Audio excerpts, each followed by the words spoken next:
Bonjour et bienvenue à toi dans cette vidéo. Donc comme tu l'as vu dans le titre, aujourd'hui on va voir 10 sites pour trouver des missions en tant que freelance.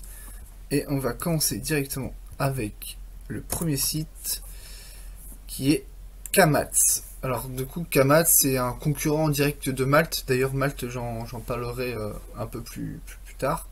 Donc du coup ça met en relation freelance et entreprise. Donc comme tous les sites que je vais te présenter aujourd'hui. Donc Kamats en fait il assure les entreprises quant au statut du freelance. Donc ça c'est un vrai plus. Donc c'est un peu une sécurité quand tu es une entreprise, que le freelance il soit bien en règle. Et quand du coup quand tu es freelance, le paiement il se fait lorsque l'entreprise a validé la mission. Donc du coup ça quand même a une sécurité en plus pour l'entreprise. Kamaz du coup se rémunère avec des frais de service qui sont lisibles du coup et il n'y a aucun frais supplémentaire comparé à peut-être d'autres plateformes que tu connais. Du coup bon ils jouent la carte de la transparence comme c'est marqué dans leur engagement envers les freelances mais également envers les entreprises. Du coup quand ils mettent le TGM du freelance, bah il n'y a pas de surprise et l'entreprise va payer ce TGM qui est affiché. Il n'y aura pas un petit surplus comme sur d'autres plateformes.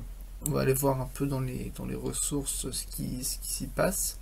Donc évidemment, bon, il y a un petit blog hein, pour donner quelques conseils aux entreprises, aux freelances. Après, il y a d'autres articles, donc ça voilà, genre voilà, comment fixer ses tarifs, comment construire une relation durable, sachant que ça c'est très très important. Donc là, j'ai pas un compte freelance.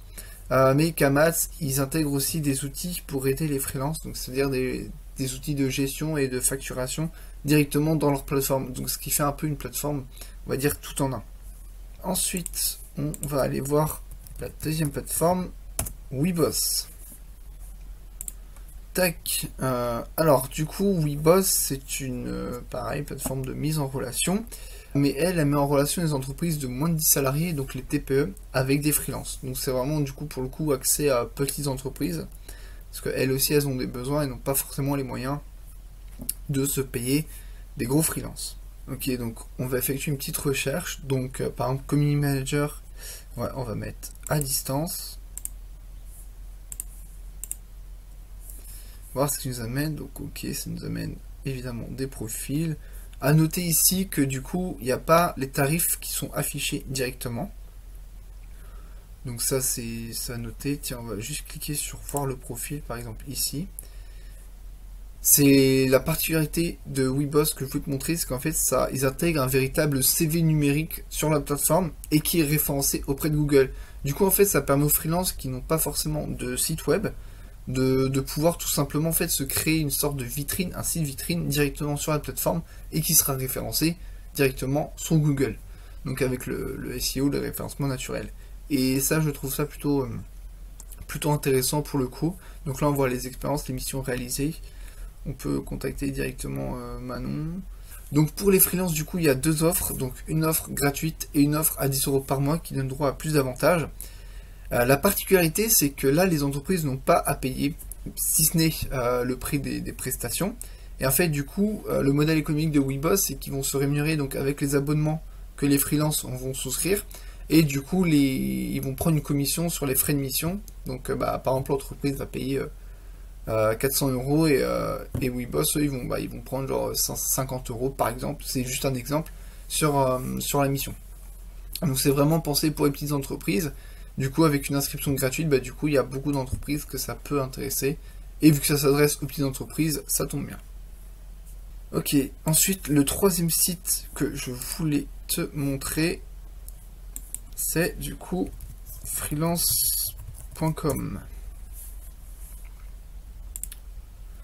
Ok, donc là, bon, pareil, hein, freelance.com, plateforme de mise en relation. Donc là déjà, on peut voir donc qu'il y a différentes catégories d'entreprises, donc on va dire les startups PME, les grandes entreprises et institutions publiques.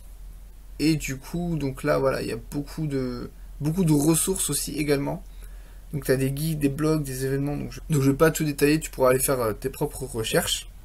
Donc freelance.com, eux ils acceptent tout type de travailleurs, donc c'est-à-dire que tu sois dans le digital ou non. Donc voilà, donc freelance.com, donc il n'y a pas grand chose d'autre à dire, c'est qu'il y a beaucoup de ressources. Donc après, bah voilà, si ça t'intéresse, je t'invite à créer ton profil. Tu pourras renseigner tes réseaux sociaux, etc. Et du coup, après, tu pourras directement contacter. Il n'y a pas d'autre particularité à ce niveau-là. La quatrième plateforme que je voulais te montrer, c'est Crème de la Crème. Hop.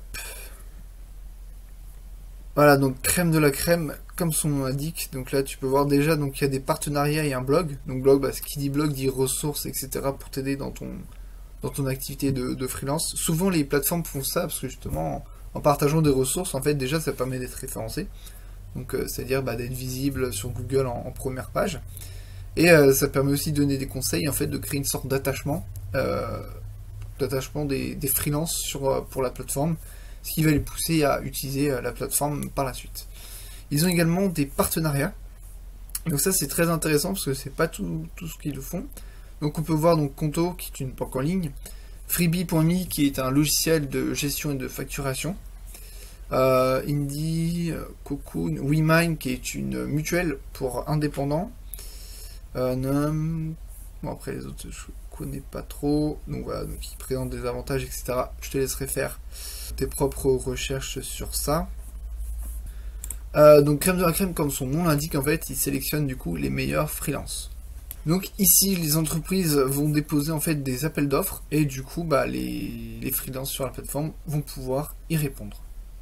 Et le site, du coup, il vérifie, donc dès qu'il y a une annonce qui est postée par une entreprise, du coup, le site va vérifier si la description du projet correspond bien, si la rémunération proposée est adéquate ou non.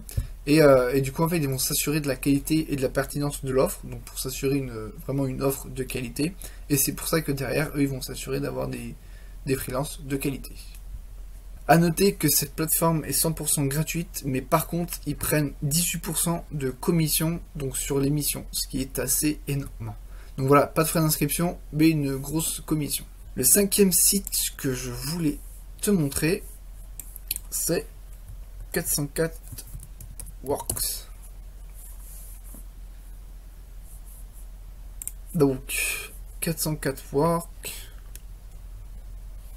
Ah, donc on arrive directement. Donc là c'est pareil, donc tu peux te connecter, t'inscrire.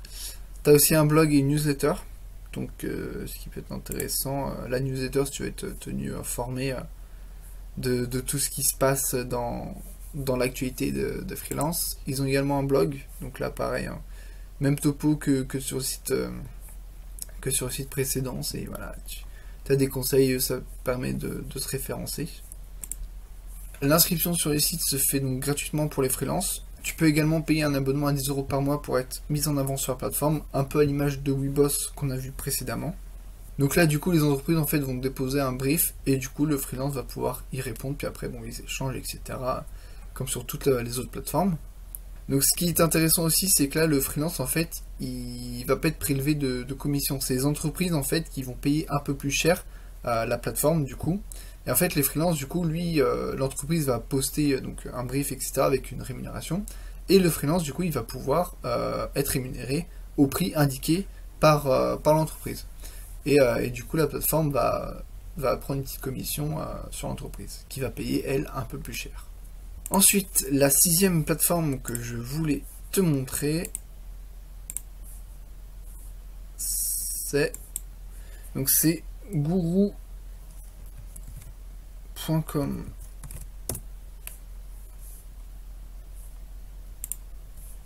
Tac. Donc là, bon, c'est une plateforme anglaise, donc anglophone, mais ça marche exactement pareil. Donc évidemment, là, tu peux trouver des freelances où tu peux donc dans tous les domaines, donc dans l'éducation, dans le légal, dans l'engineering, dans l'art, dans la programmation, le développement, dans l'écriture, dans l'administratif, etc. Donc là, c'est vraiment du coup une plateforme qui est très généraliste, comme la plupart des plateformes que je t'ai présentées ici. C'est qu'en fait, peu importe ton domaine d'expertise, tu peux t'inscrire dessus. Parce que je sais qu'il existe beaucoup d'autres plateformes, notamment comme par exemple Coder.com ou Redacteur.com, qui sont eux spécialisés sur des domaines spécifiques. Là, c'est vraiment des plateformes qui sont très généralistes et du coup, ça s'adresse à tout le monde. Donc la petite particularité, c'est que tu pourras par exemple directement discuter avec l'entreprise du brief et du rémunération à la tâche. Donc voilà, donc ça c'est une plateforme à connaître. Après il n'y a pas de particularité précise, donc je vais passer directement à la 7e plateforme, qui est Upwork. Donc ça, je pense que tu connais aussi. Pareil, plateforme qui est anglophone. Donc là, c'est pareil, ça regroupe toutes les catégories de talents, en fait. Donc, à savoir que Upwork dispose aussi d'une application mobile, donc avec une bonne interface, donc ce qui permet en fait d'être joignable, de répondre assez facilement, il n'y a pas besoin d'être derrière son ordi, ce qui peut être assez un frein. Également, la plateforme prend entre 5 et 20% de commission, selon, en fait, la régularité avec laquelle vous travaillez avec le client. Donc, c'est par exemple, si c'est votre 5e mission avec le client, bah, il y aura moins de commission qui sera prélevée sur la mission. Par contre, si c'est votre première mission, bah là, du coup, il y aura une plus forte commission. Et en fait, du coup, ça pousse donc les clients et les freelances, enfin les entreprises et les freelances, à du coup collaborer peut-être de plus en plus ensemble. Comme ça, ils ont moins de frais à chaque fois. Upwork intègre aussi un système de notation, donc ce qui permet en fait, bon après moi les systèmes de notation en général, je suis pas forcément fan, enfin j'aime pas voilà catégoriser les gens avec une note. Parce que du coup, forcément, si t'es bien noté, c'est très bien pour toi. T'as un 4,9 sur 5, c'est très bien. Mais si par exemple, voilà, t'as fait que 3 missions et qu'il y en a une qui s'est pas très bien passée, mais que bon, c'est comme ça, des fois ça peut arriver, bah tu peux te retrouver avec un 3 sur 5.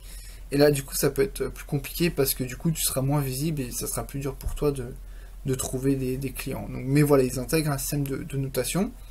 Donc ça peut être, pour moi, c'est vraiment un double tranchant. Je suis pas spécialement fan de ça, mais c'est à savoir si tu veux t'inscrire sur cette plateforme.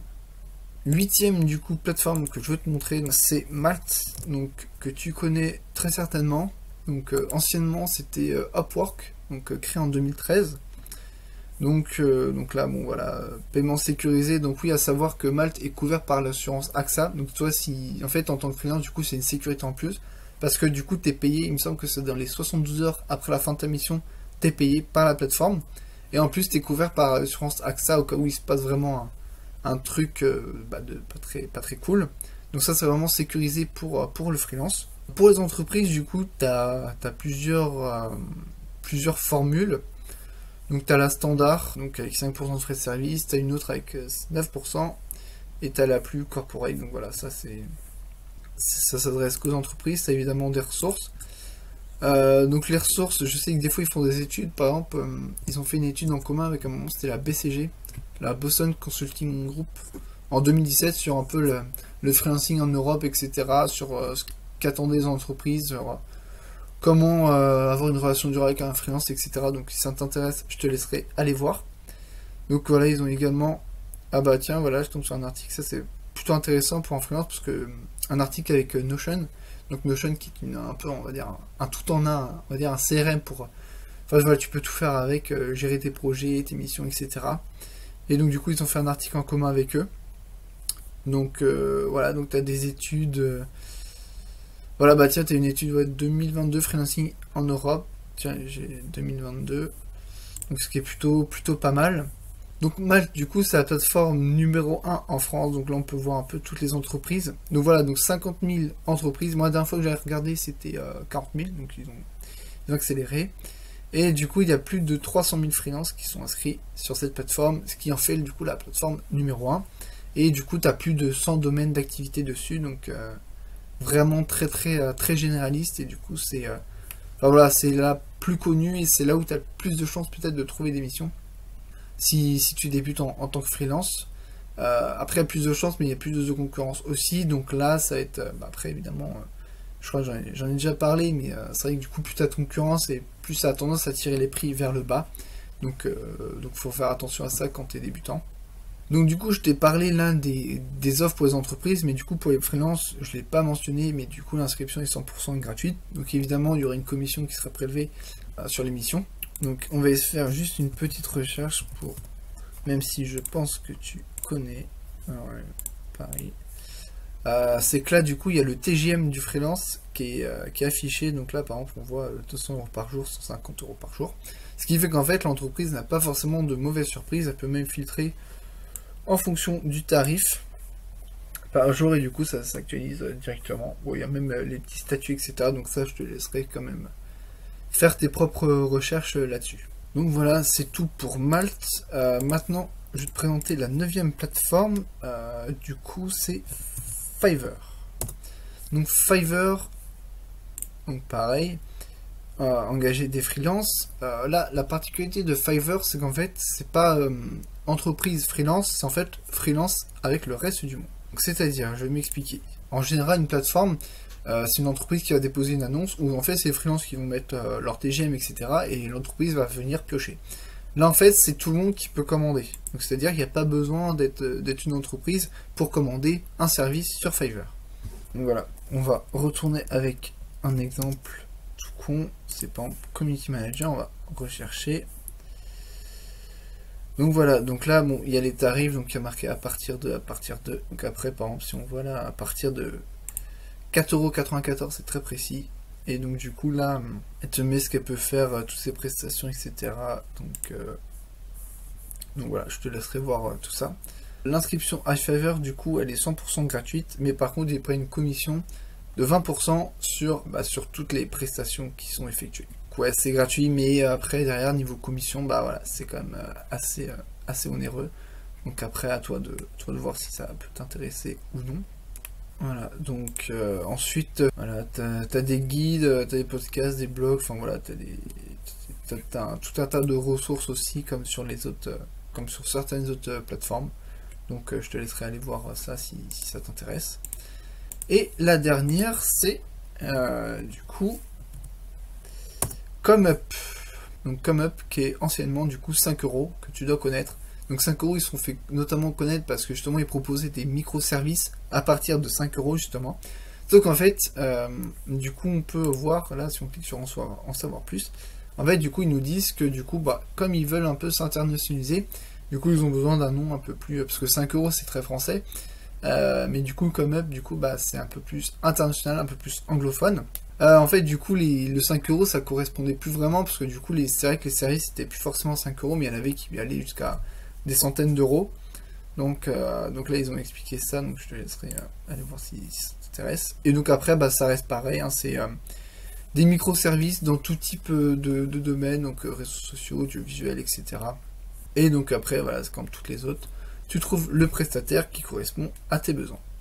Donc là, après quelques recherches, j'ai pas forcément trouvé les commissions, etc. Donc là, sur 5€, du coup, si t'es par exemple étudiant, en fait, tu peux proposer des microservices. Donc si t'es freelance étudiant, tu peux proposer des rédactions d'articles ou de landing page ou de mails. Et du coup, le but, en fait, c'est d'être le moins cher possible. Donc c'est ça aussi, ce que j'aime pas sur ce genre de plateforme, c'est que ça pousse vraiment à tirer les prix vers le bas pour le coup. Et rien qu'avec le nom, pour ceux aussi qui l'ont changé, c'est que rien qu'avec le nom, donc qui était 5€, en fait, une entreprise ou même un autre s'attendait du coup à avoir en fait une prestation qui était peu chère. Donc derrière, s'il voit que c'est à partir, je sais pas, de 100€ ou 150€, il va dire c'est un peu trompeur. Donc d'où aussi le changement de nom de la plateforme.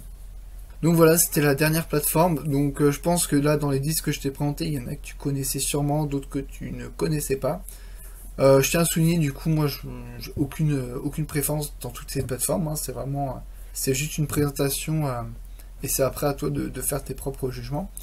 Du coup, chaque plateforme a ses avantages, ses inconvénients, donc comme j'ai pu t'en citer. Donc après, à toi de faire tes propres choix en ayant conscience de tous ces avantages et inconvénients. Je préfère aussi te dire que moi, je suis pas forcément spécialement partisan de ces plateformes-là quand tu es freelance. Pourquoi? J'en ai déjà parlé dans d'autres vidéos, mais voilà, je vais juste faire un petit récap rapide. C'est qu'en fait, il ne faut pas non plus compter, quand on s'inscrit sur ces plateformes, après on a tendance à se dire, c'est bon, je suis inscrit, je vais attendre d'avoir des missions ou des propositions de missions. Sauf qu'en fait, non, faut être moi je suis plutôt partisan de la démarche d'être proactif quand tu es freelance, c'est-à-dire d'aller toi-même chercher des freelances, donc que ce soit de la prospection, donc inbound, outbound marketing, donc en prospectant par exemple, en faisant du call mailing. Et du coup, en faisant de l'inbound marketing, donc en créant du contenu, en partageant notamment sur LinkedIn, ou il y en a d'autres qui le font sur Twitter. En fait, déjà en partageant du contenu, tu vas pour te créer un asset. Et en fait, déjà, toi, ça va te permettre d'être visible, déjà de démontrer un peu ton expertise sur les réseaux, etc., d'être visible, et de potentiellement attirer des clients à toi, qui viendront à toi pour ce que tu es et l'expertise que tu démontres. Donc c'est pour ça que je suis assez partisan aussi de créer du contenu. Notamment aussi parce qu'on dit souvent que pour retenir aussi les informations, c'est mieux de l'enseigner et de le pratiquer. Donc c'est voilà, quand tu crées du contenu, du coup tu retiens aussi plus facilement les choses, et c'est aussi un avantage à ce niveau-là.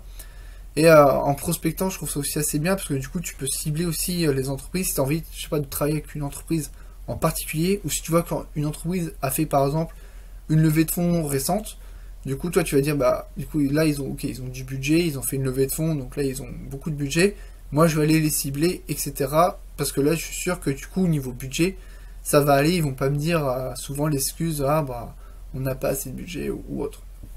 Et du coup en faisant ça en fait tu peux toi-même du coup aussi personnaliser, parce que c'est vrai qu'il y en a qui en vont en masse, mais je peux te conseiller, enfin ce que je peux conseiller en fait c'est de personnaliser vraiment ton mail, quitte à envoyer moins de mails, mais au moins que ce soit un mail plus qualitatif, et tu auras du coup plus de chances d'avoir tes retours.